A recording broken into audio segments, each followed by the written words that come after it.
Não passou, mas terça-feira agora vai ter reunião de mentores, às 20 horas, dia 23, amém? Pode fazer um tecladinho assim. Gente, podia chamar a universitária, missionária Flor, evangelista Flor.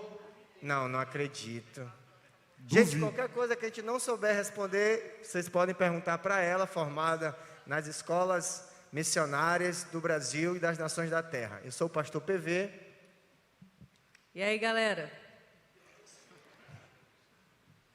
Sou a pastora Graziele e eu espero que hoje à noite a gente consiga libertar algumas mentes cativas aí, e dúvidas, e trazer luz a muitas coisas que vocês querem saber.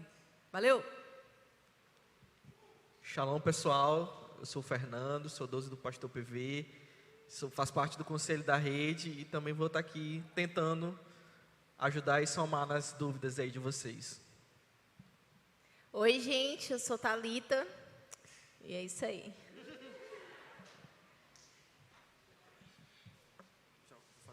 Vai. Amém. Então vamos fazer a primeira pergunta, né?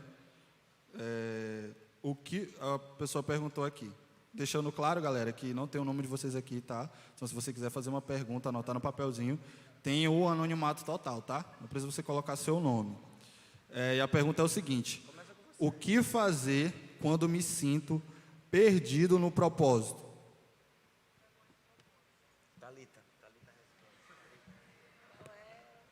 Qual é? Tá. Eu acho que seria interessante a gente falar primeiro, né, sobre o que é propósito. Talvez tenha algumas pessoas aqui que têm dúvida primeiro do que é propósito, quanto mais do qual é o seu propósito. E propósito é a sua missão, é algo especial que Deus colocou na sua vida para você realizar aqui nessa terra. E todo mundo tem um propósito, um motivo, uma razão, uma missão pelo qual Deus te trouxe aqui nessa terra para você viver esse propósito. Todo mundo tem. E se você ainda não descobriu, você consegue descobrir isso orando, ouvindo ministrações, a palavra de Deus, lendo a Bíblia, ouvindo os seus líderes, os seus discipuladores e também fazendo diversas coisas dentro da igreja. Por exemplo, agora mesmo abriu aqui as inscrições para quem quer ser voluntário em diversas áreas. Então, na igreja tem leques de ministérios do que você pode fazer, do que você pode servir. E quando você está perdido nesse propósito, é a mesma coisa. Você precisa orar, você precisa ouvir a palavra de Deus, ministrações dos seus líderes, dos seus mentores, e você precisa continuar servindo a Deus. Você precisa continuar tentando. E aí, uma hora você vai descobrir o seu propósito. Eu quero complementar um pouquinho, é basicamente isso que Thalita falou, mas tem um texto que me fala muito sobre essa questão de propósito, é quando Jesus pergunta para os discípulos deles e pergunta no sentido de: quem vocês dizem que eu sou? Né? E Pedro responde: tu és o Cristo, o Filho do Deus vivo. E imediatamente depois, Jesus dá o propósito de Pedro: e tu és Pedro, e sob esta pedra edificarei a minha igreja. Então eu penso assim, que para você descobrir e se encontrar no seu propósito, você tem que entender quem é Jesus, porque Pedro entendeu, teve a clara ideia de quem era Jesus. Tu és o Cristo, o Filho do Deus vivo, e você precisa estar perto de Jesus. Ele estava perto e ele sabia quem Jesus era. Quando você estiver perto, próximo de Jesus, e entender de fato quem Jesus é, você vai descobrir o seu propósito. E essa cadeia que vem sendo construída aqui com essas respostas, se você está perdido, você tem que primeiro se achar. Não tem como você chegar no fim da linha se você ainda não se encontrou consigo mesmo. Você tem que se encontrar, você tem que saber quem você é primeiro. Você tem que encontrar a sua identidade. E aí pega esse texto que Fernando colocou, quando você entende quem Jesus é, você entende quem você é. A gente só consegue entender quem nós somos em Cristo quando nós entendemos quem é Cristo nas nossas vidas. Então, a partir do momento que você encontrar a tua identidade, você vai se encontrar nesse caminho e pegar o rumo que você deve seguir. Talvez você esteja perdido dando voltas, porque primeiro você está perdido dentro de você mesmo.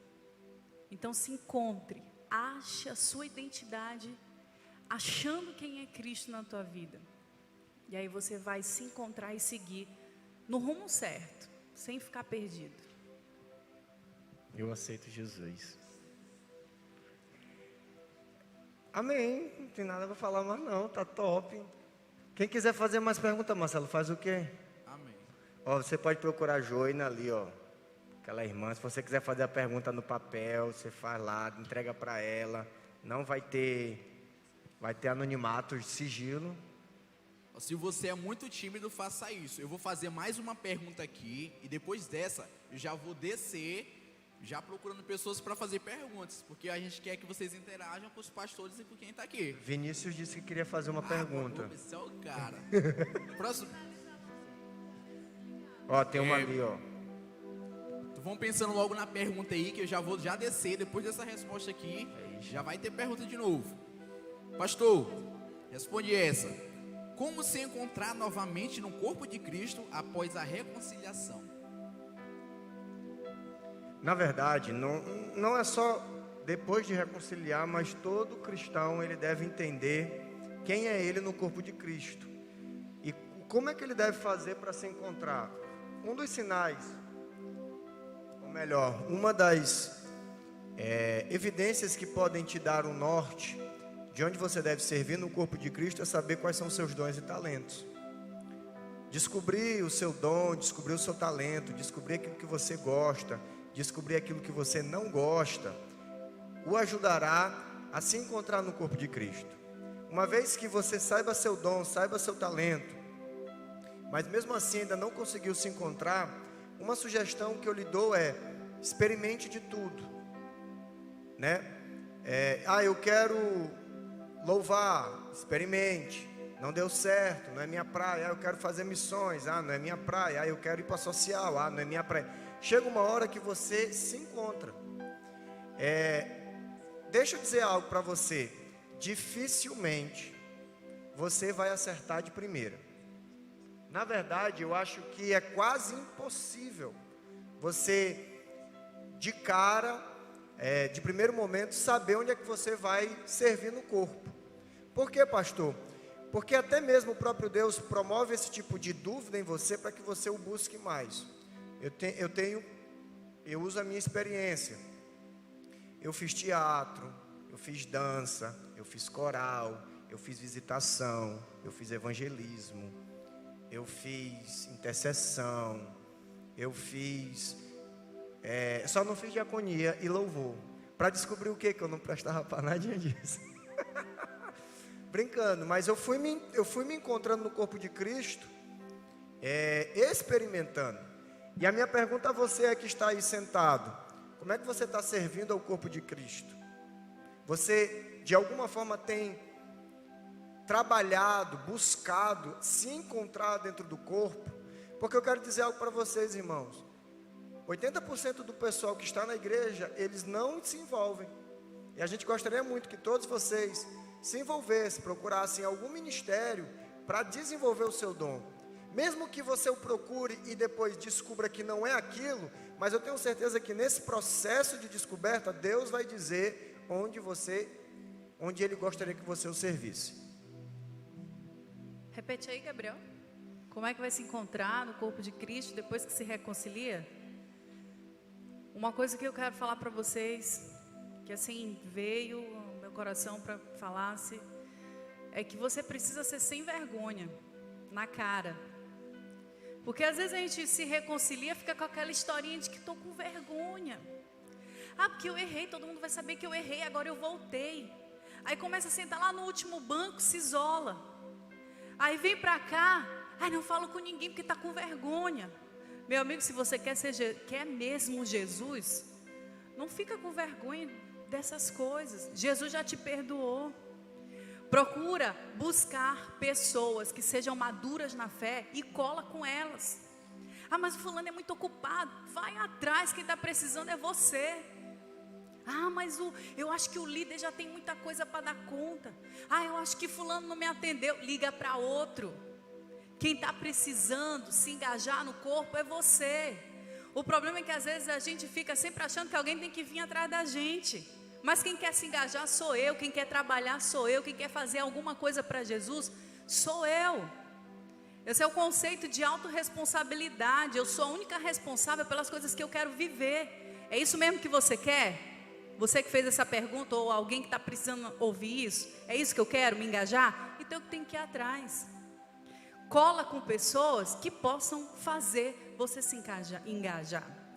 Vou colar com uma pessoa que seja madura na fé, eu vou andar com uma pessoa que possa me ajudar, eu vou correr atrás, não me atendeu, eu vou atrás de outro, mas eu vou me engajar. Então, humildade para se engajar. Eu preciso ser humilde para pedir ajuda e recomeçar. Ninguém recomeça se não for humilde. Porque se você se reconciliou com Jesus e a soberba estiver lá em cima, não vai adiantar nada. Eu preciso ser humilde para recomeçar. Isso você pode ter de 10 a 100 anos. Você precisa ser humilde para recomeçar. Então, baixa a guarda e deixa Jesus agir na tua vida. Valeu? Vamos lá, galera. Quem foi que levantou a mão aí? Por favor. Foi Vinícius? Bora, povo. Bora interagir com os pastores aí, aproveitar. Vamos ali, ó, rapaz. Essa mentoria aí gratuita. Ele quer perguntar ali? Ele fez a pergunta? Ele levantou a mão, é corajoso. Bora, irmão da igreja. Pergunta é mesmo. Shalom, Pai do Senhor. Como ele falou, tem que ser corajoso, né? Os tímidos não vão herdar o reino de Deus, né? Mas eu quero fazer uma pergunta. Devido à pandemia, caso, pastor, tem pessoas que querem se batizar na nossa célula, próximas de nós, entendeu? Que a gente conhece, que ainda não se batizaram nas águas. Eu estou com isso faz tempo já, com essa dúvida. Eu queria saber como é que a gente faz. Dúvida boa. Responde essa, pastor. Gente, sobre a questão do batismo, o batismo é uma ordenança, né? A gente sabe que quem batiza o corpo de Cristo é a igreja. Nesse momento de pandemia, o que nós estamos analisando? Estamos atrás até de um local já para fazer, no início agora de março, mas nós estamos vendo até que ponto essa questão da água, Covid, até que ponto isso vai guardar sem ferir nenhum protocolo de higiene. Aí você diz assim, pastor, mas tem um monte de gente que banha de piscina, que não sei o quê, tem gente que vai para shopping, mas vocês sabem que quando se trata de igreja, né, a gente não pode fazer nada muito aqui dentro da igreja, mas o povo pode fazer no shopping, pode fazer nos bares, mas quando se faz na igreja, o povo fala mal. Então nós estamos analisando isso, inclusive vendo a melhor forma, a forma mais segura, para que haja responsabilidade nesse processo de batismo. Agora, é claro, esse ano vai ter, com certeza, já estamos agendados, já estamos aí vendo apenas como vai ser a logística para se fazer esse procedimento. Mas, no mais, fique tranquilo que você vai se batizar, os irmãos vão se batizar em nome de Jesus. Amém, é isso, né? Gente, próxima pergunta. Agora eu vou para o outro lado aqui. Se não me perguntarem, eu vou botar o microfone na boca para falar. Vamos embora. Levantem a mão, alguém, por favor. Ninguém, gente. Pastor, vou deixar eles pensarem mais um pouco. Agora meu amigo Marcelo vai fazer outra pergunta aqui boa, que mandaram pergunta aqui, vai. Como lidar com as amizades com pessoas que não compartilham a mesma fé e princípios? Tá, vamos lá.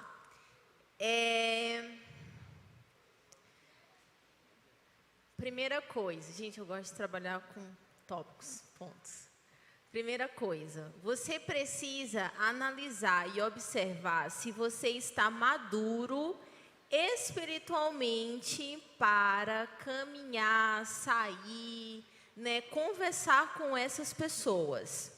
Exemplo, eu faço questão de manter, né, contato com amigos meus que não são crentes, ou pessoas que estão desviadas.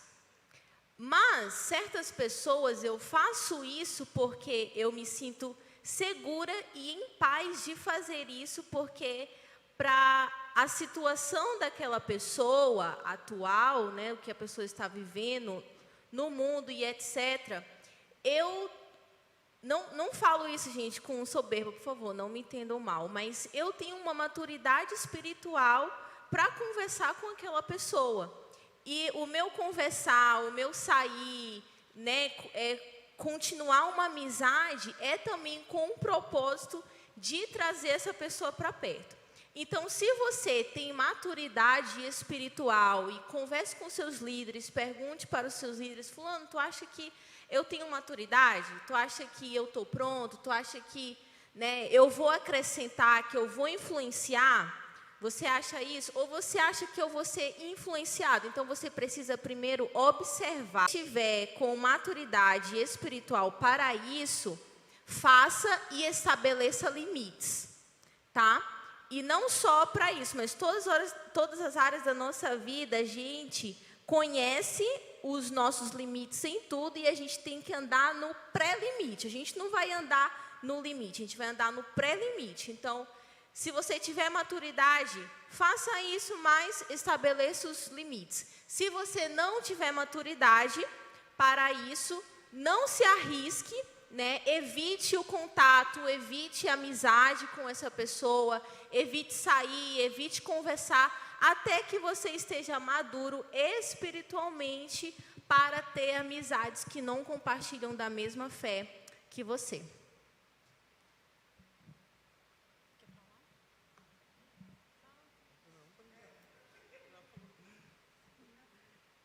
Então, a pergunta foi respondida, né? Agora a gente vai responder uma pergunta que enviaram lá no Instagram da Rede Venil, tá? É pecado ouvir MPB, aquelas bem antigas? A pessoa tentou dar uma frisada aqui bem legal.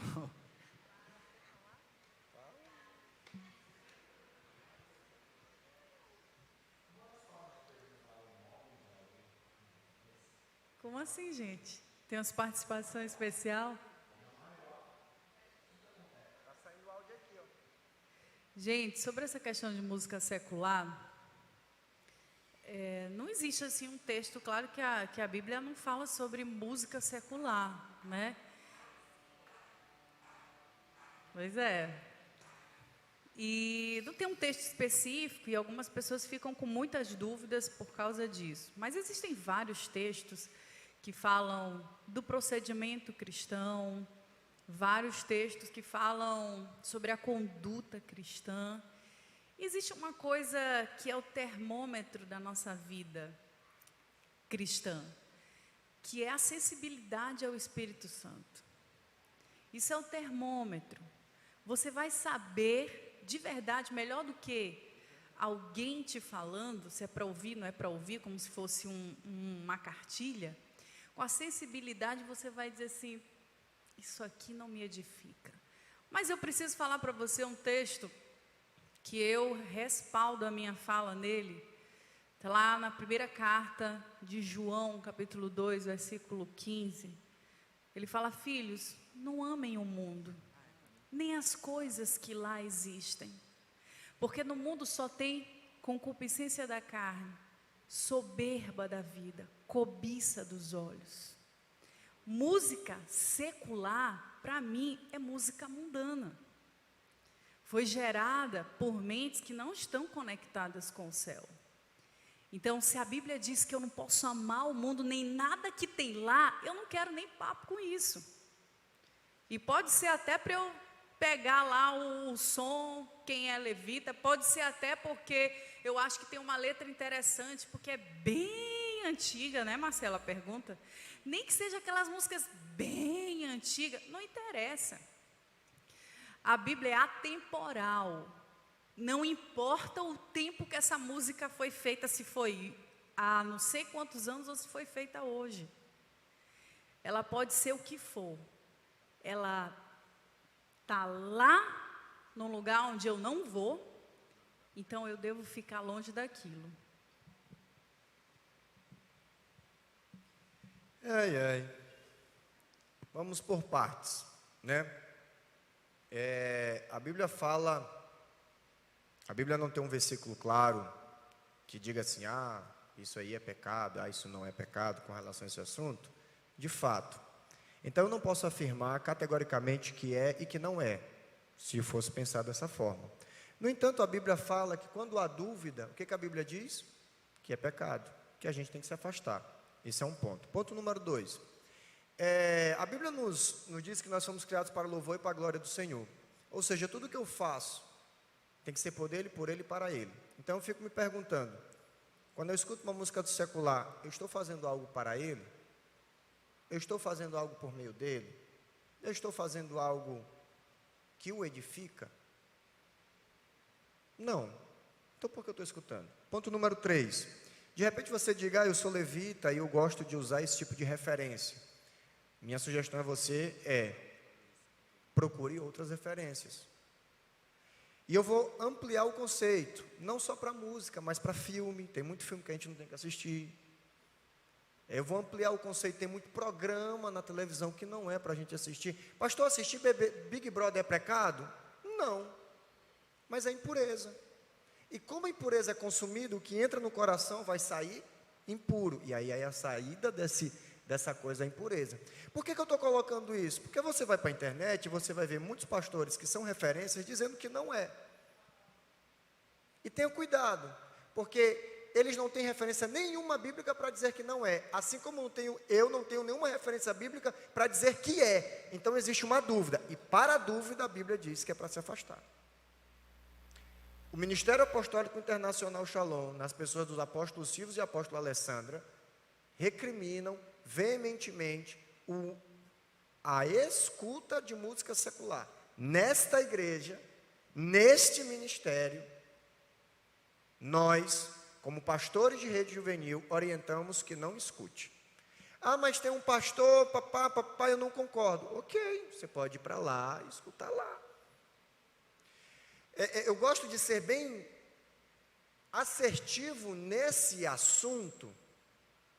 Por quê? Deixa eu falar algo para você.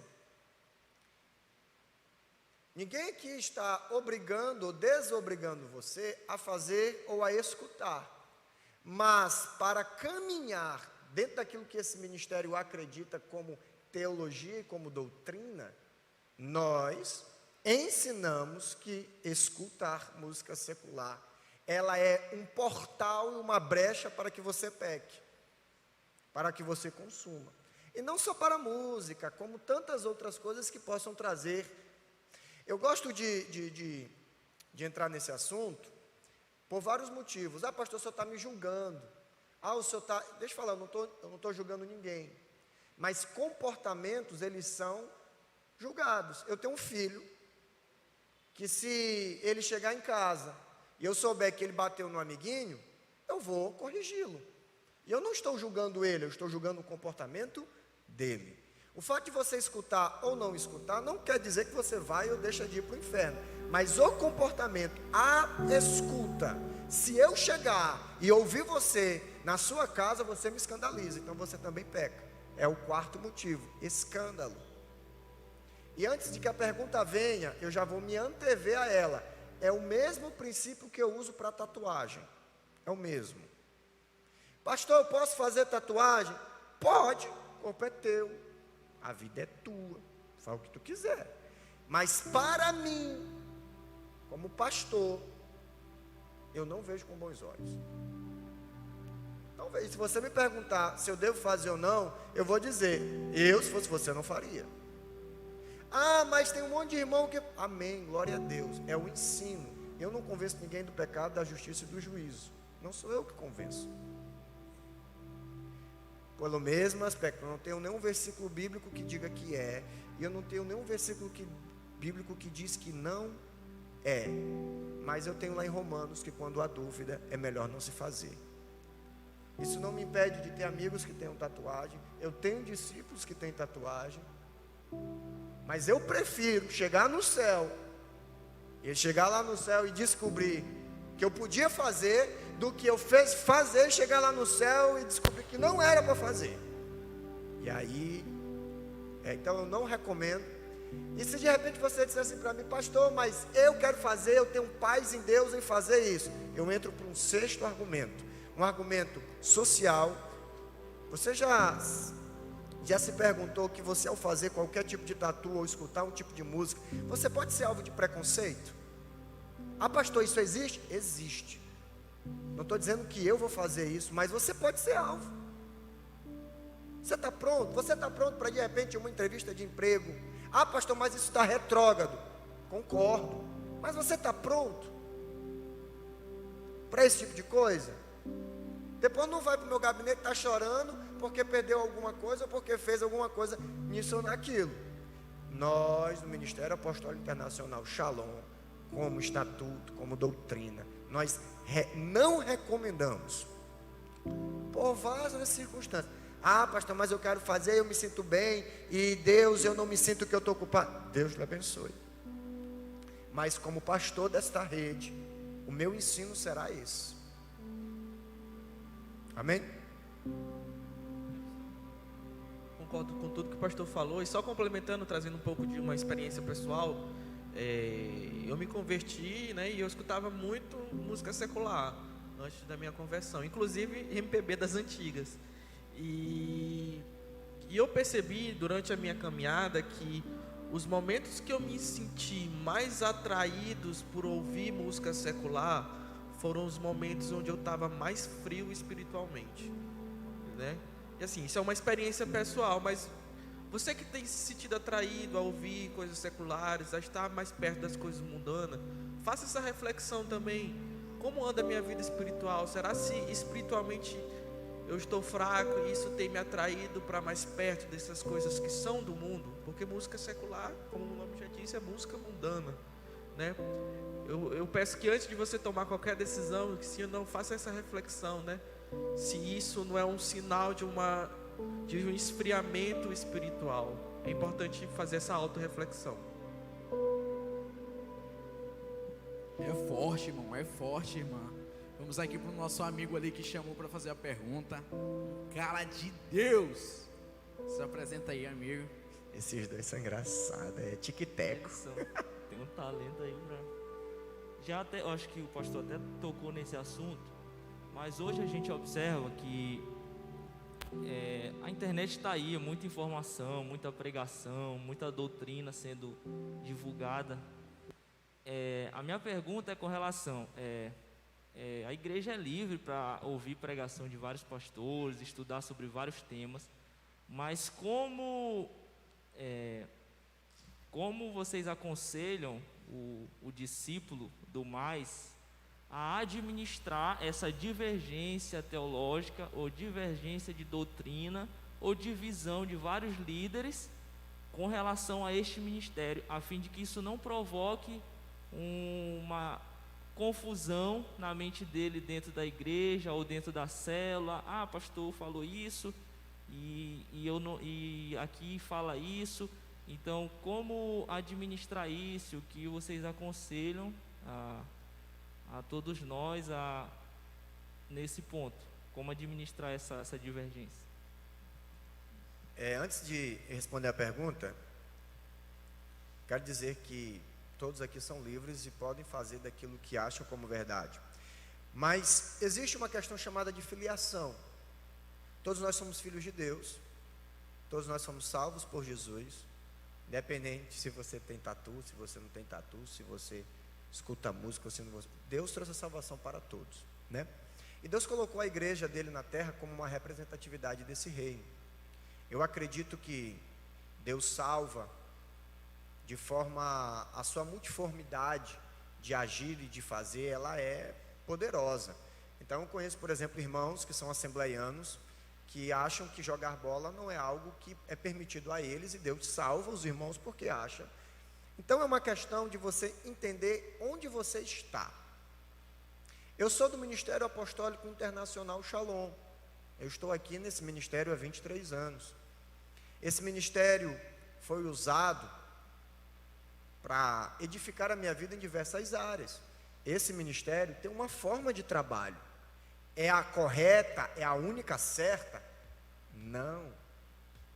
Deus usa da sua pequena porção de graça dentro desse ministério para salvar. Mas se eu sou daqui, nada mais justo e correto de eu me adaptar ao que está aqui. Você não é obrigado. Um exemplo, nós trabalhamos na visão celular no modelo dos 12. É a única forma de trabalho que existe na igreja? Não. Existem outros ministérios que trabalham de outra forma. Se você se encontra aqui e de repente você não se adapta ao que está sendo hoje usado como estratégia, você tem liberdade de procurar um lugar em que você se sinta bem, um lugar cristocêntrico, um lugar onde a palavra de Deus é regra de fé e prática, porque nisso todos vão estar muito bem. Então, qual é o meu conselho na direção do jovem com relação à internet? Primeiro, saiba onde você está. Entenda como é que funciona a doutrina, como é que funciona a teologia, como é que funciona o sistema da igreja que você faz parte. Isso é a primeira coisa. Por quê? Porque você vai escutar pessoas na internet que não obrigatoriamente elas vão comungar da mesma forma de trabalho. E você tem que ter essa maturidade para entender que não é que ela é pior ou melhor. Deus só age através da vida dela de uma outra multiformidade da graça que nós temos que respeitar. Esse é um ponto. Outra coisa, não é quem está falando, não é o que se está falando, é quem está falando. Antes de admirar um pregador que você possa admirar, se pergunte quem é ele, da onde ele veio, qual é a vida dele. Gente, a gente tem um mal de admirar muita gente lá fora. Aí quando a gente conhece um pouquinho da intimidade da pessoa lá fora, a gente se escandaliza. E às vezes a gente tem pessoas do nosso lado, que a gente conhece a vida pessoal, e a gente não dá valor. Então, assim, existem pessoas lá fora que eu admiro? Existem. Mas eu não conheço elas como eu conheço os meus pastores. A intimidade. É muito fácil ser crente com um microfone num púlpito. É muito fácil. Facílimo. Agora, saber se eu sou esse homem ou não de Deus, eu quero te acompanhar no teu dia a dia.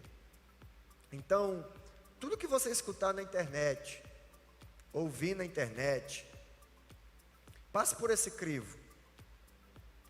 Passe por esse. Pastor, o senhor é contra escutar pregação? Não, eu escuto, eu ouço. Mas eu escolho muito bem quem eu dou meu ouvidos a escutar. E entendo qual é minha filiação na terra. E enquanto eu estiver nessa filiação, eu entendo a forma como eu trabalho. Por exemplo, nesta igreja, as mulheres podem usar calça. Aleluia, glória a Deus. Mas eu conheço pregadoras muito bem faladas no Brasil, em que elas não lhe é permitido usar calça. E Deus usa aquela mulher poderosamente. Mas eu entendo que aquela roupa não cabe em mim. Exemplo, né, Marcelo aí, ó, com essa roupa aí todo bombado. É bonito, mas não dá para Fernando. Pesado. É outra coisa. Pesado. Né? Acabei com o Fernando, Jesus. Mas Joana acha ele Joana lindo, não né? gostou, pastor. Isso ela só fala. Eu acho que ela não aprovou. Eu quero falar. Eu acho, Lucas, que essa situação que tu está colocando aí é muito fruto do momento, do contexto que nós estamos vivendo hoje. É o jovem que quer dar muito resultado. É o jovem que está acelerado com a tecnologia, as redes sociais. É o jovem que precisa ser milionário aos 20 anos. É o jovem que precisa conhecer, arrasta para cima, né? É o jovem que precisa conhecer de tudo muito rápido. Arrasta para cima e entra aqui, são 7 dias online gratuito, tua vida vai revolucionar. É o jovem que tem que ter um corpo impecável. É ao mesmo tempo que tem que passar na faculdade logo que ele quiser entrar. É por essa celeridade na mente do jovem que ele está procurando várias coisas, ele não está encontrando nada. Aí ele vem para cá, ele não encontra, porque quando está sentado aqui, a mente dele está em outro lugar. Porque ele acha que ele tem que fazer muitas coisas ao mesmo tempo. Ele acha que tem que pensar em muitas coisas ao mesmo tempo. E quando ele chega em casa, ele se lembra que ele não prestou atenção na pregação. E ele chega em casa, no lugar dele sentar para jantar e se deitar cedo, que é saudável, ele vai entrar na internet e vai ficar até 1h da manhã e depois ele vai se lembrar que ele não estudou para a prova, que é segunda-feira. E quando ele chegar na prova, ele vai se lembrar que ele não prestou atenção no culto, não estudou, não fez nada. E aí ele começa a ficar frustrado, angustiado, ansioso. E ele começa a procurar a pregação, porque do sábado aqui não foi legal, domingo também não foi. Aí ele vai numa pregação segunda, ele vai numa outra pregação terça na internet, ele vai numa outra quarta, é pastor A, pastor B, pastor C, um fala de tatuagem, um fala que sim, um fala que não, um fala de música, um fala que sim. E é por causa dessa celeridade que nós estamos ficando confundidos. É por causa dessa mente acelerada que a gente acha que tem que fazer um monte de coisa e não faz nada. É que a gente está procurando e não vai encontrar nunca. Enquanto você achar que você está sempre em busca de alguma coisa, você está sempre insaciável. Essa mente atual é insaciável. Enquanto você não se aquietar a mente, baixar o nível de ansiedade e buscar um lugar secreto e dizer: Senhor, fala comigo. Pode pregar pastor Paulo Vitor, pastora Graziele, apóstolo Silvio, apóstola Alessandra, Renê, pode ser quem for, não vai saciar os teus questionamentos. Então, o que faz essa confusão na mente, Lucas, do pastor ficar, do jovem ficar buscando várias pregações e várias confusões, é porque ele está muito acelerado. E aí o que é para fazer? Todo mundo precisa ter uma visão para seguir. Por exemplo, na psicologia, que atualmente é a minha área, é uma ciência, mas tem várias visões. Tem gente que é psicanalista, tem gente que é gestalt, tem gente que é terapia cognitivo-comportamental, tem gente que é comportamental somente, mas todo mundo chega no resultado lá, na hora de fazer a terapia com o cliente ou paciente, porque ainda tem essa divisão. Tem gente que chama que é cliente e tem gente que chama que é paciente. Mas qual é o objetivo? É ajudar a pessoa. Você precisa ter uma visão para você seguir. Você precisa ter um rumo. Eu estou aqui, eu vou seguir essa visão. Todo mundo precisa de um norte, um caminho. E aí, se você começa a buscar vários caminhos, você começa a ficar confuso. Então, a gente tem que se aquietar. A gente não é super-herói. Vocês não vão dar conta de assobiar e chupar cana. Fazer tudo ao mesmo tempo não vai dar. Viu? Só complementando, eu acho que além de tudo isso que os pastores falaram já, né? Tem mais um efeito colateral dessa questão de ficar assistindo muita pregação na internet, várias pessoas, é que você, na maioria das vezes, quem está fazendo muito isso, perde o seu tempo de devocional com Deus. Fica dependente daquelas palavras e não tem mais um nível de relacionamento onde ele consegue ouvir a voz de Deus, lendo a Bíblia, orando no seu secreto. Então eu vejo isso como um efeito colateral disso tudo também, prejudicial. É claro que você pode assistir, é bom assistir, mas quando isso fica de uma maneira demasiada, pode prejudicar a sua vida espiritual, porque você fica dependente daquilo e não consegue mais ter um nível de relacionamento profundo na sua intimidade com Deus, né? Só para complementar. Quero complementar também. Um exemplo que a pastora falou do excesso de informação. Está surgindo aí uma nova rede social, o Clubhouse, né? E é perigoso, mas também é muito bom. É perigoso porque é mais um excesso de informação que está surgindo, né? Diversas salas com diversos temas, com diversas pessoas falando ao mesmo tempo, diversas coisas. Um ser humano que não é sábio, que não sabe filtrar, né, e administrar isso, meu Deus, pira a cabeça. Então você precisa ser sábio em usar as redes sociais, filtrar e saber o seu limite, né, do acúmulo de informação dentro da sua cabecinha. Quem quiser o convite do grupo social, me pede aí depois. É isso? Gente, mais alguém para perguntar para os pastores? Levanta a Por mão favor. aí, galera. Alguém quer fazer uma pergunta? Eu acho que tem uma galera que não perguntar mais que está com tanta vergonha. Lucas Marques, é? Não. É que Eles ele querem fez perguntar uma assim, pergunta como eu aqui. conquisto a varoa, Ih, entendeu? pastor, não fala que o coração tá cheio. Lê a pergunta Ah, aí, tem um Marcelo. irmão ali. Ali, ó. Você é o cara. A boa, manda Aí, ó, brava. falou como conquistar a varoa, já se manifestam Eita coisas glória. nesse lugar. Quebrando. Shalom. Na verdade, professor, eu queria saber assim, digamos que um casal de jovens de igreja diferente se encontram e tal, começam a conversar, aí eles assumem compromisso. São de igrejas diferentes.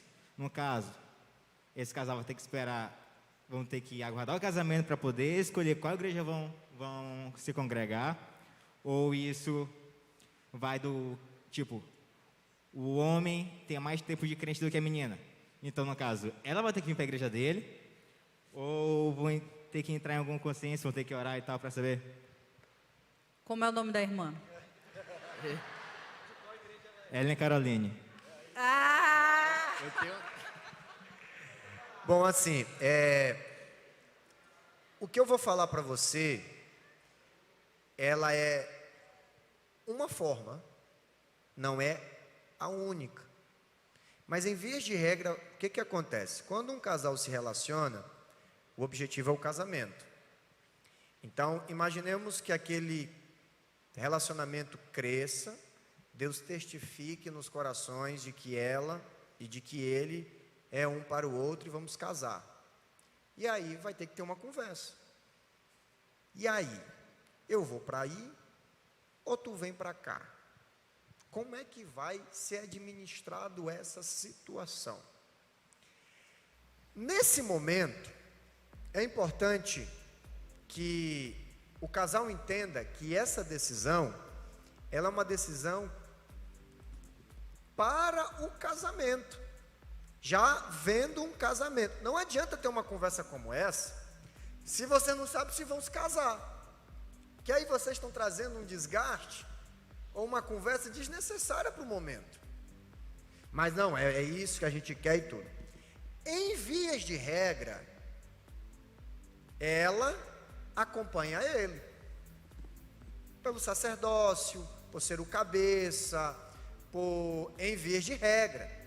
Não significa que isso vai se tornar uma coisa definitiva, não é isso.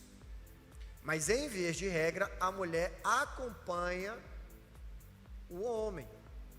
Mas também tem que ter muita questão analisar sobre, vamos imaginar, de repente você está conversando com alguém e essa pessoa, ela é uma líder, uma pastora dentro de um ministério.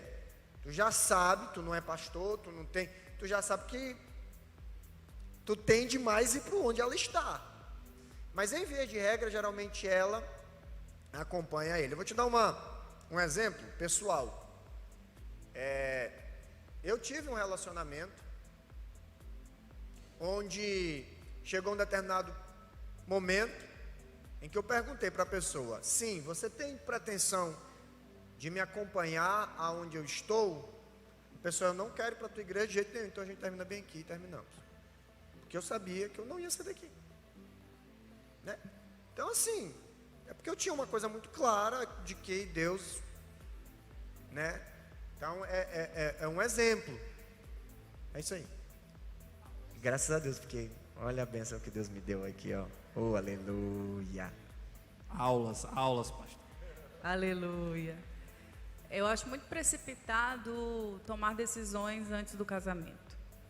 Namoro acaba, até noivado acaba. Casamento não é para acabar. Não é para acabar.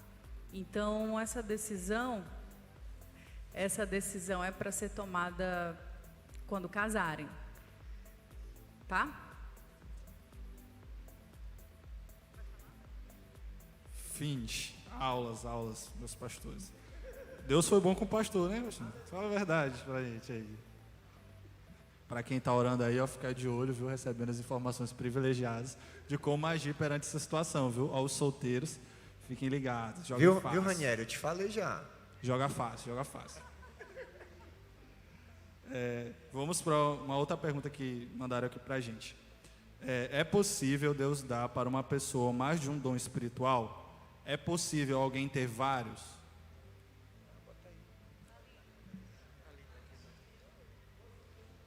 Não. Não, sim, gente, é possível. E você vai identificar isso, os dons que você tem, porque provavelmente você tenha mais de um.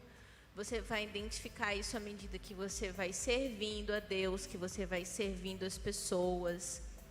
E sim, é possível ter mais de um, só que sempre um se sobressai mais do que o outro. Fernando aí. Só para complementar, a Bíblia fala, né, que a gente deve buscar os melhores dons. Esse versículo é uma prova de que se você tem um, você pode buscar outros e outros, ou seja, confirma a pergunta de que sim, é totalmente possível você ter vários dons espirituais. Alguém aqui já identificou algum dom? Estende a mão aí. Quem já identificou algum dom? Se você não levantou a mão, você precisa identificar seus dons. Deus te deu alguma coisa e você precisa identificar. Existem questionários para você responder coisas que você tem mais afinidade, coisas que você gosta de fazer, coisas que você se sente na zona de convergência, fazendo a coisa certa, no lugar certo, a coisa de Deus. Então, você precisa despertar. Não só quem fez a pergunta, mas todo mundo aqui precisa despertar. Por quê? Quando você identifica, você desenvolve. Como é que eu vou desenvolver uma coisa que eu nem sei que eu tenho? Como é, gente?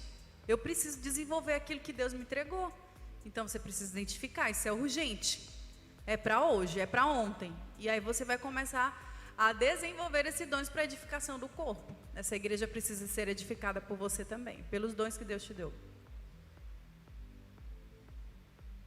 Vamos lá, gente. 1 Coríntios, capítulo 12, versículo 4, diz assim: há vários tipos de dons espirituais, vários tipos, mas é o mesmo Espírito o que os dá. Há várias maneiras de servir, mas é o mesmo Senhor que todos nós servimos. Há vários tipos de atividades, mas é o mesmo Deus que atua em todos nós, em tudo que fazemos. O Espírito se mostra em cada uma das pessoas para o benefício de todos. Para uma pessoa, o Espírito dá o dom de falar com sabedoria. Quem acha que tem um dom da palavra de sabedoria? Levanta a mão. Certo. Para outra pessoa, o dom de falar com profundo conhecimento. O mesmo Espírito dá fé para uma pessoa, o poder de curar. Quem acha que tem um dom de cura? Glória a Deus. O corpo precisa de vocês. O Espírito dá a uma pessoa o dom de fazer milagres. Outro, o dom de profetizar. Quem acha que tem um dom da profecia? Certo. O dom de distinguir entre bons e maus espíritos. Discernimento, eu também tenho esse aí. Graças a Deus. O dom de falar em várias línguas. O dom de interpretar. A quem fala em línguas, certo? Mas é o mesmo e único Espírito que faz tudo isso. Ele distribui tudo a cada pessoa individualmente da maneira que deseja. Então, estudem 1 Coríntios capítulo 12, como a pastora falou. Tem uns testes muito legais para fazer e a gente pode ter mais de um. Amém. Respostas muito edificantes. Gente, eu acho que o horário tá chegando ao fim, mas pode. A última pergunta, pastor? Eu vou abrir ao público. Dá tempo? Beleza. Alguém, você jovem, quer fazer uma pergunta topzera pro pastor? Quando meu amigo ali fez uma pergunta sobre varoagem, eu vi que a galera começou a andar diferente, assim. Então você, olha, ó, a pastora adora responder esse tipo de pergunta.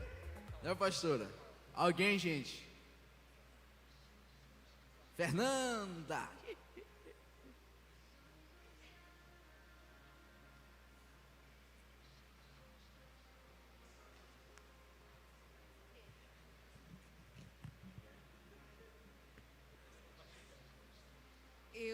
Eu tenho duas perguntas, na verdade. Uma é diretamente para o pastor PV. O que ele acha sobre missões, né? E uma é para todos. Namoro, na opinião de vocês, é com corte ou sem corte? Como é o nome dele? E vou passando pela... O que eu acho sobre missões? Eu acho aquilo que a Bíblia diz que é. Pulsa no coração de Deus. Todos nós somos missionários em potencial. Agora, só para a gente fazer uma diferenciação, tá? Quando vem a palavra missões, para mim, ela vem como alguém que cumpre o ID. É ir e fazer discípulos. Mas a gente também tem uma configuração de missões transculturais, missões urbanas, missões aonde você estiver.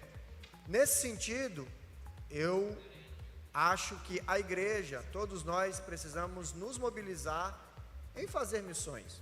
De repente você não tem condição de ir, mas você tem condição de orar e tem condição de bancar. Faça isso, se mova a isso. Uma coisa que eu preciso entender: missões não é uma atividade, como é que eu posso falar? Que me gera um entretenimento. Eu não faço missões porque eu quero viajar. Eu faço missões porque eu amo vidas. É tão prova que se você ama vidas, você que viaja, você faz missões onde você está. Então a gente tem uma galera aí, não, eu quero fazer missões na Europa, eu quero fazer missões na França, eu quero fazer missões lá em Gramado, eu quero fazer missões lá em Fernando de Noronha, em Orlando, amém. Mas eu quero te fazer uma pergunta: você tem feito missões onde você está? Você tem ganho vidas? Você tem falado de Jesus onde você está? É preciso trazer esse entendimento. Está aqui a nossa evangelista Flor, líder do Ministério de Missões, né? Se eu estiver falando besteira, Flor, por favor, corrija. Você é universitária nesse assunto. Agora, existem pessoas que Deus te chamou. Entenda, missões é para todos, mas também existe um ministério missionário. O ministério, a vocação, o propósito missionário. Que para essas pessoas, não é só falar de Jesus, é muito além.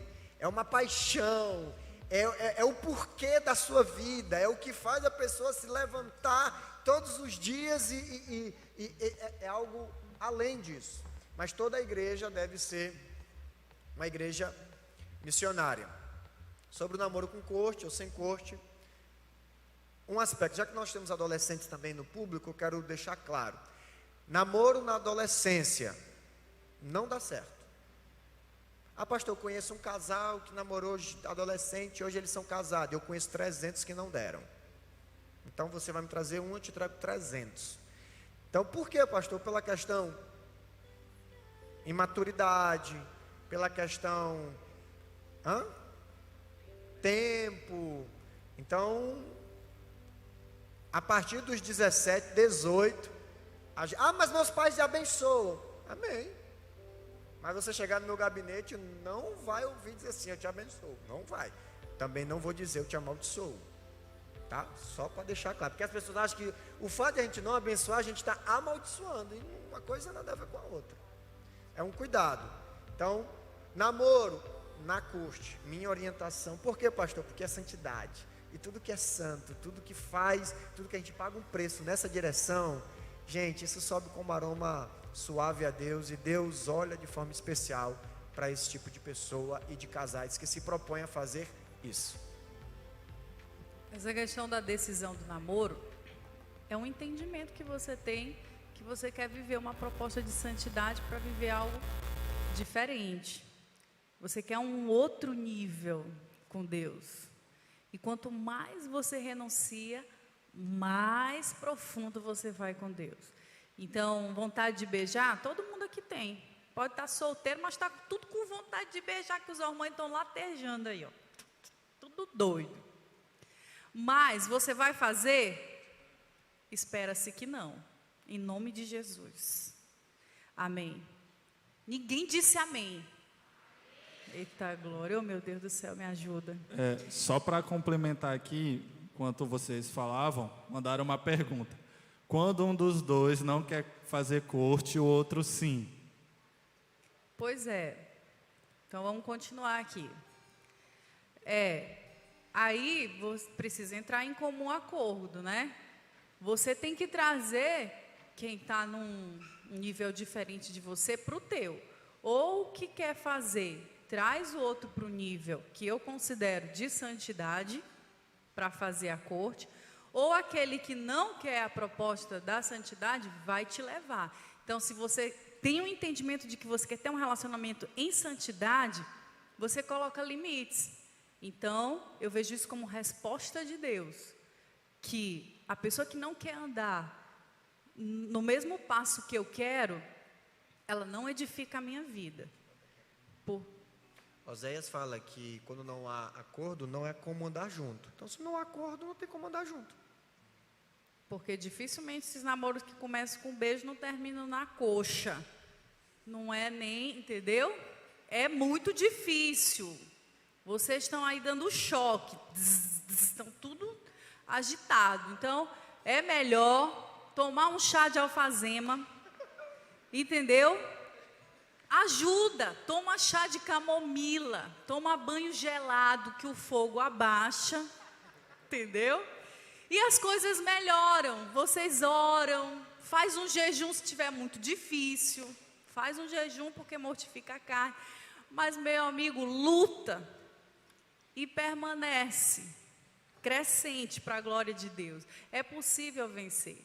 É possível renunciar. Aqui o irmão vai dar até um testemunho. Casou em santidade. Amém, galera. Respondendo, eu assim, muita gente tem essa questão com relação à corte, acha que algumas pessoas, eu já ouvi essa conversa que é meio exagero, mas eu penso assim, que a corte é um sinal que você dá para Deus, né? Você está dando um sinal para Deus de que você quer se resguardar mais, de que você quer se cuidar mais. E assim, pela minha experiência pessoal, com a corte foi muito difícil. E eu imagino sem a corte. Então, para mim, a corte tornou um pouco mais fácil esse processo, né, de se resguardar, de ser santo, né? E assim, a gente colhe isso no nosso relacionamento hoje, né? Tudo que você faz diante de Deus, Deus está vendo. A Bíblia fala que nenhuma obra no Senhor é em vão. Então, se você está se posicionando com relação à corte, você está dando uma posição para Deus de que você quer algo mais, você quer se santificar mais, você quer se resguardar mais. E Deus está olhando isso, e Deus vai recompensar isso. Porque, como eu falei, nenhuma obra no Senhor é em vão. Então, se Deus está vendo isso, Ele vai recompensar isso. Então, para mim, eu olhando e analisando hoje, eu não teria conseguido me guardar em santidade se eu não tivesse feito a corte. Então, a corte me auxiliou, me ajudou a permanecer em santidade. Então, é uma estratégia. É uma estratégia que você tem para se resguardar a sua santidade, né? Então, eu sempre aconselho os meus discípulos, as pessoas que estão à minha volta, a fazer esse sacrifício, porque vai valer a pena.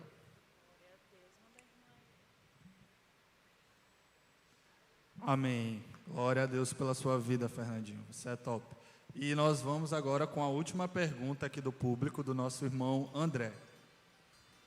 Eu gostaria que o pastor ele falasse sobre a questão do chamado ministerial e a experiência de apacentar. Boa pergunta. Chamado ministerial. Então, vamos por partes, né? Além dos dons e do chamado para você servir dentro do corpo de Cristo, Deus também, através dos dons ministeriais, levanta pastores, apóstolos, profetas, mestres e evangelistas. Esses dons ministeriais, eles partem do pressuposto que a igreja reconhece isso e você reconhece isso. O fato de você ter um dom ministerial não é suficiente para que você chegue ao ministério. Por exemplo, eu aos 18 anos tive uma convicção em Deus de que Deus me faria um pastor. Eu só fui consagrado ao pastoreio aos 23 anos de idade. Então, dos 18 aos 23, Deus usou a igreja na qual eu faço parte como alguém que legitimaria aquilo que Deus tinha falado comigo na minha intimidade. Então, você que tem ministério, você que tem convicção de que Deus tem um ministério, seja ele evangelista, seja ele profeta, pastor, mestre ou apóstolo, se você tem essa convicção, você tem que andar conforme essa convicção.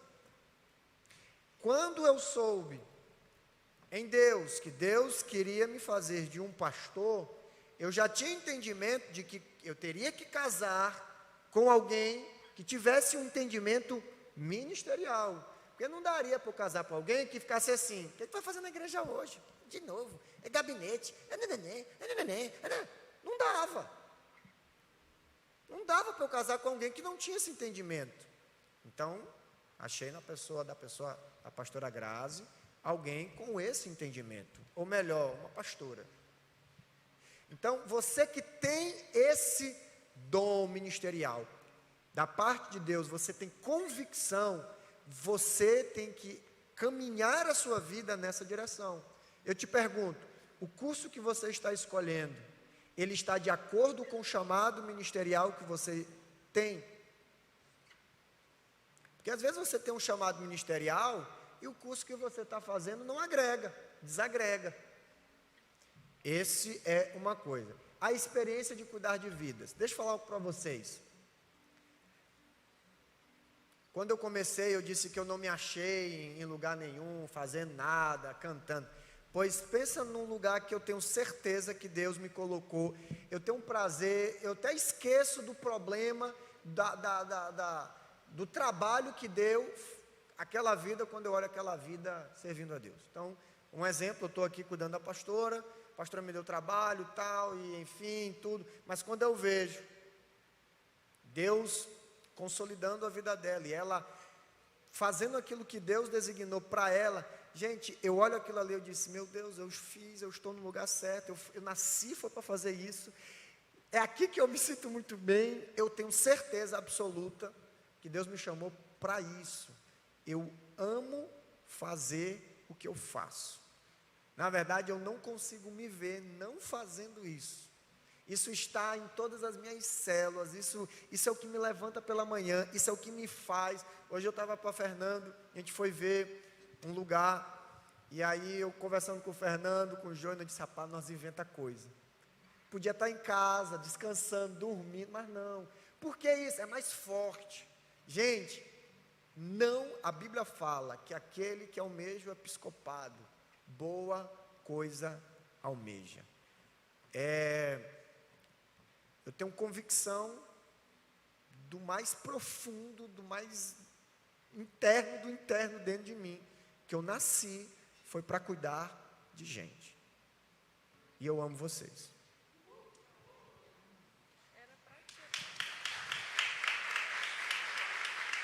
Tem mais não?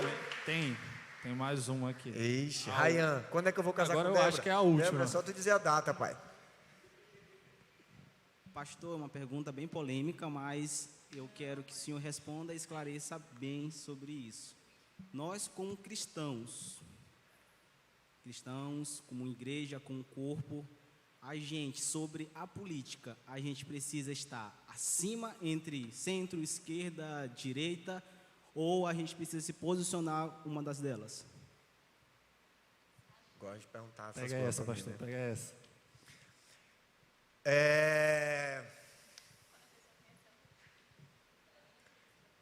Durante muito tempo, a igreja se tornou alguém que se excluiu da política por achar que a política é do cão. Quem estava aqui na conferência apostólica evangelística com o pastor Hernani Santos? Tá. Hoje, com o amadurecimento da igreja, com a palavra revelada que Deus, eu afirmo a vocês que o anticristo, ele vem pela política. O anticristo, ele vai entrar na nação com política. Então, se o anticristo vem pela nação pela política, eu preciso me posicionar com relação a ela. Porque se eu não me posiciono, eu vou ser confundido. E se eu for confundido, eu posso morrer. Então, nessa busca de eu crescer em entendimento, eu preciso entender o que é a política. A política nada mais é do que, do grego, polis, poder, é o governar a cidade. E no governo das cidades, você governa com ideologia. Política é governado com ideologia. Toda ação política, por trás dela, existe uma ideia. Existe uma ideia que está ali respaldando o porquê eu faço aquilo.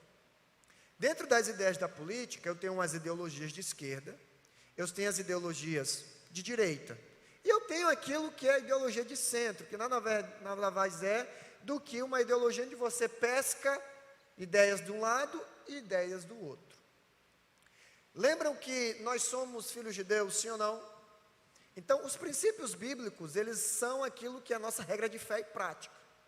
Então, tudo que eu recebo de ideias passa pelo crivo. As ideologias de esquerda, elas, no que dizem respeito ao parâmetro bíblico, elas são totalmente contrárias àquilo que nós acreditamos. Então, eu, como cristão, terei uma tendência natural de ser um cristão politicamente inclinado à direita. Porque a direita é melhor do que a esquerda? Porque a direita...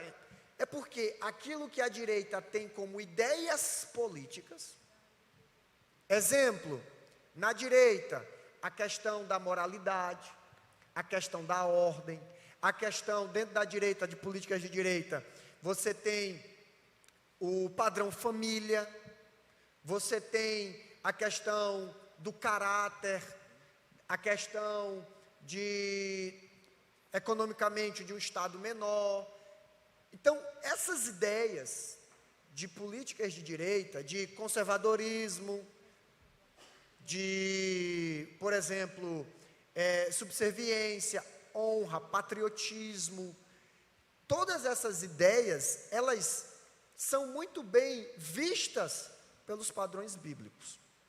Quando eu vou para a esquerda, eu tenho o quê? Ideias onde, na esquerda não existe uma política que estimula o trabalho, não existe. E a Bíblia fala que o homem tem que trabalhar.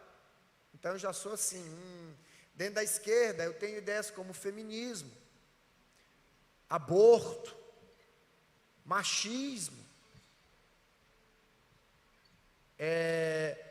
ecumenismo, suavização da pedofilia. Eu tenho ideias que essas ideias não estão de acordo com o padrão bíblico. E o que a esquerda tenta fazer? Já que ela percebe que aquilo que nós acreditamos como regra de fé e prática destona com aquilo que ela acredita, ela tenta destruir os valores da família. Essa questão de nova ordem mundial. Pastor, o que é nova ordem mundial? Vou explicar para você. A ordem mundial hoje, ela é baseada por preceitos judaico-cristãos. Ordem mundial, família, pai, mãe e menino. Isso é uma ordem que nós estamos aqui. A nova ordem mundial que a esquerda quer imprimir é que não existe esse padrão. Não existe pai e mãe, existe pessoas que se amam. Não existe mais leite materno, é leite humano. Não existe mais, como é que é a linguagem neutra? Menine, não é menino e nem menina, é menine. Como? Tudo isso. Pois é, não tem mais, a questão da ideologia de gênero. Todas essas ideias, eles são de ideias politicamente de esquerda.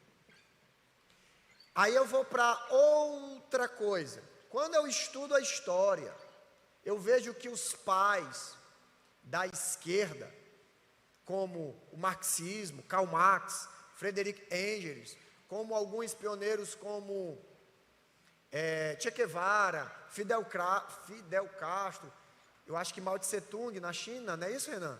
Mao Tse Tung, todos eles que eram idealizadores de políticas de esquerdas, nos seus manifestos, o manifesto comunista, o manifesto socialista de Karl Marx, prega a morte de Deus, era o ópio do povo. Então, gente, não tem como eu, cristão, me posicionar ou não me posicionar, porque quando você não se posiciona, você também contribui para uma alienação. Mas eu, como cristão, é impossível eu ser de esquerda. Agora eu vou dar uma sugestão e uma orientação para você.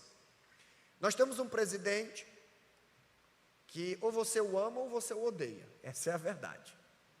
Você pode ter o direito de não gostar dele. Deus lhe abençoe. Mas você não tem, biblicamente falando,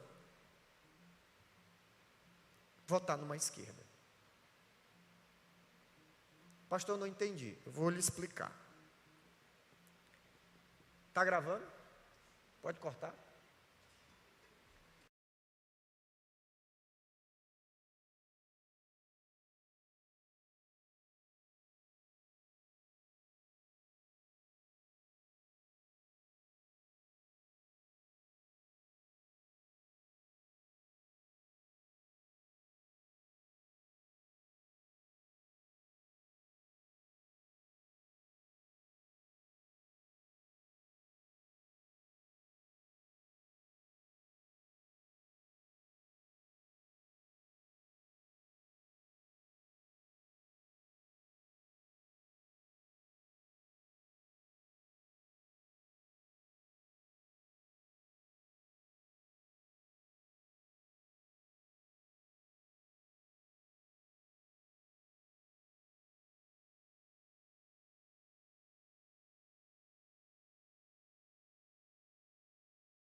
encerrar, se eu termino o culto. Amém. É O verdade? irmão já está querendo mudar. Não, tem mais uma ou não? Dá tempo. Ixi. Responde, Fernanda. Eu queria para vocês falarem um pouco sobre a Trindade. Explicar com rápidas palavras, por favor. Vou falar o que eu falo para as crianças. O sol é uma coisa só, mas tem a luz, tem o calor e tem o sol. Mas é tudo junto, é a mesma coisa. Só que a luz tem as suas funções. O calor também e o sol também. Pai, Filho e Espírito Santo é tudo um só, mas cada um tem funções diferentes na nossa vida. Amém, bem sucinta. Tá?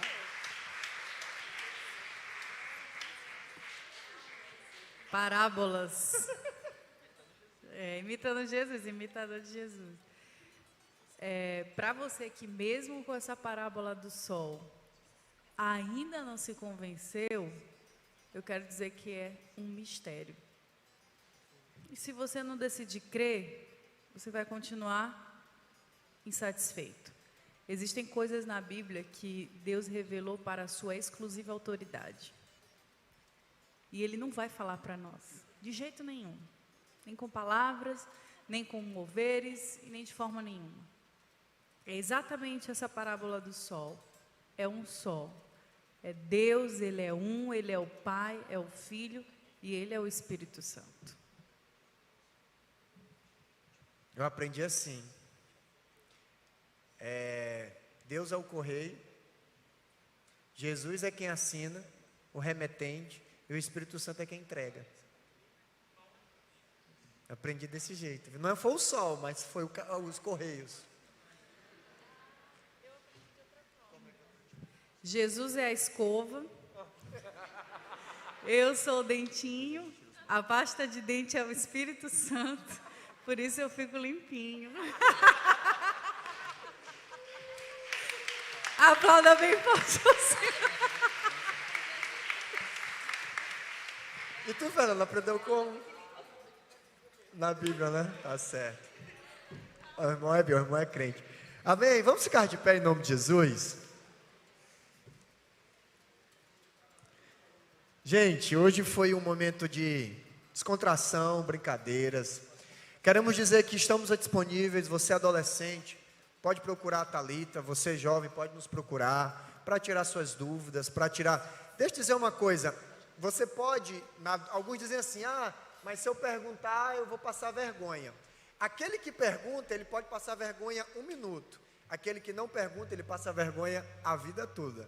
Porque é melhor um momento de vergonha para que aquilo seja gerado, uma libertação, do que passar amanhã e o momento todo. E nesse momento eu queria que você fechasse seus olhos, orasse ao Senhor, agradecesse a Ele pela oportunidade de estarmos aqui na casa do Senhor. Eu tenho certeza que Deus falou com você nessa noite sobre algo, que Deus falou com você. Tenho certeza que em alguma resposta Deus tocou no teu coração, falou com você. Fale agora ao Espírito Santo e vamos adorar o Senhor. Vamos aproveitar e adorar a Ele.